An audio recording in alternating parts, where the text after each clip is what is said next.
2010년 5월 25일화. 오랜 시간 잠을 제대로 못 자고 고단하고 해서 깊이 잠이 들었다. 눈을 뜨니 현지 시간으로 6시 20분이다. 침대 옆에서 기도를 좀 드리고 씻고서 내려와 김 목사와 함께 간단한 아침 식사를 했다. 오랜만에 네덜란드 빵과 커피를 먹으니 맛있다.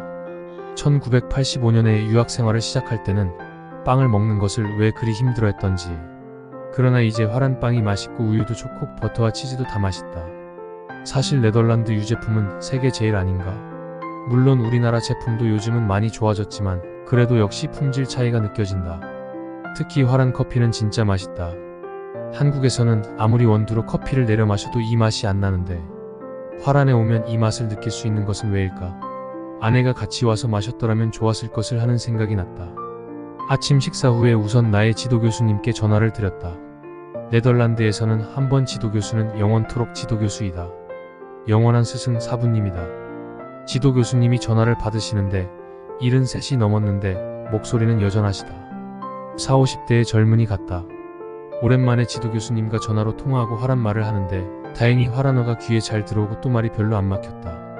나는 당장 오늘 오후에 핫벌도른으로 가서 지도 교수님을 만나 뵈려고 마음먹고 있었는데 교수님이 이리저리 스케줄을 보시더니만 금요일 오후에 깜번에 회의가 있어서 오니까 그때 와서 나를 데려가겠다고 하신다. 참 무슨 일이든 서두르지 않고 합리적으로 일을 처리하는 화란 사람들이다.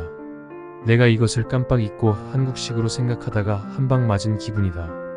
그래도 지도 교수님이 나의 형편을 생각해서 금요일 오후에 와서 나를 자기 집에 데려가서 이야기를 나누다가 다시 데려다 주시겠다고 한다.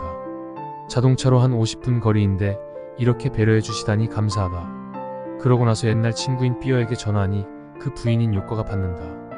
참 오랜만이다. 전에 깜번에서 공부할 때 삐어도 신학생이었고 그 가정과는 친밀한 관계를 가졌었다. 같이 성경 공부도 하고 기도도 같이 하고 제일 친하게 지냈었다. 무엇보다도 영적으로 깊이 교제했기 때문에 제일 보고 싶은 친구다. 요커가 삐어와 의논하더니만 내일 낮에 데리러 오겠단다. 내일 만나면 그 가정과는 나눌 이야기가 너무 많다. 오전에 김 목사와 함께 아우더스트라트 거리를 오랜만에 걸었다. 감회가 깊었다. 그런데 거리는 크게 변하지 않은 것 같다. 참 편안하고 조용한 느낌을 준다. 건물이 오래되어서 낡은 느낌이 들지만 오래된 건물들은 그 하나하나가 예술품들이다. 매 시간마다 땡그랑땡그랑 종을 치던 시청 앞에 종탑이 보수 공사를 하느라 종을 치지 않아서 좀 아쉽다. 시간마다 아니 15분마다 종을 치면 마치 중세의 동화 속의 도시에 온 것 같은 느낌을 주곤 했었다. 깜번은 참 아름답고 편안하고 아늑한 도시이다. 길거리 사람들의 모습에서도 긴장이나 불만은 찾아볼 수 없다. 편안하게 마음을 풀고서 만나면 서로 반갑게 인사하고 즐겁게 대화를 나눈다. 좋다, 아름답다, 고맙다는 말이 늘 입에 붙어있는 사람들이다. 그런데 간간히 머리에 수건을 덮어쓴 좀 우중충한 여인들이 보인다. 무슬림들이다. 기독교 문화의 유럽에는 어울리지 않는 풍경이다. 그러나 어쩌겠는가. 저 사람들도 여기에 들어와서 살고 있고 참 골치덩어리다.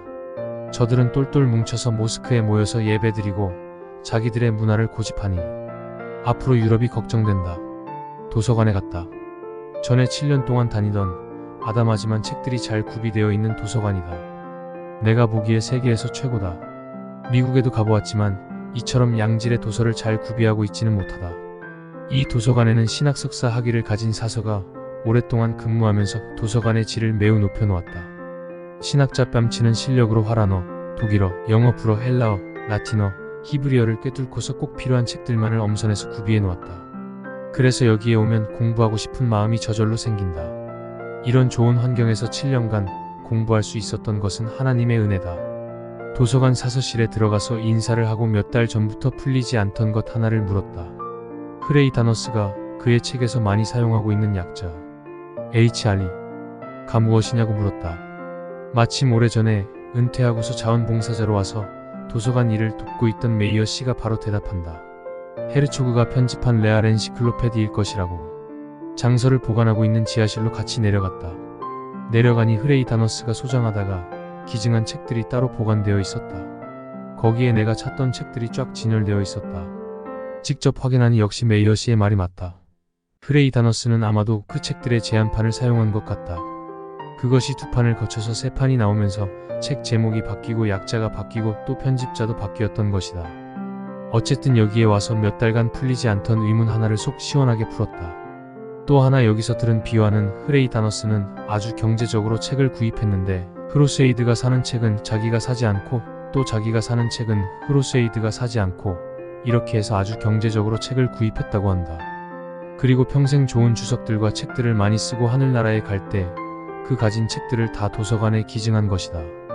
도서관 열람실을 지나 교수 연구실이 있는 곳으로 들어갔다.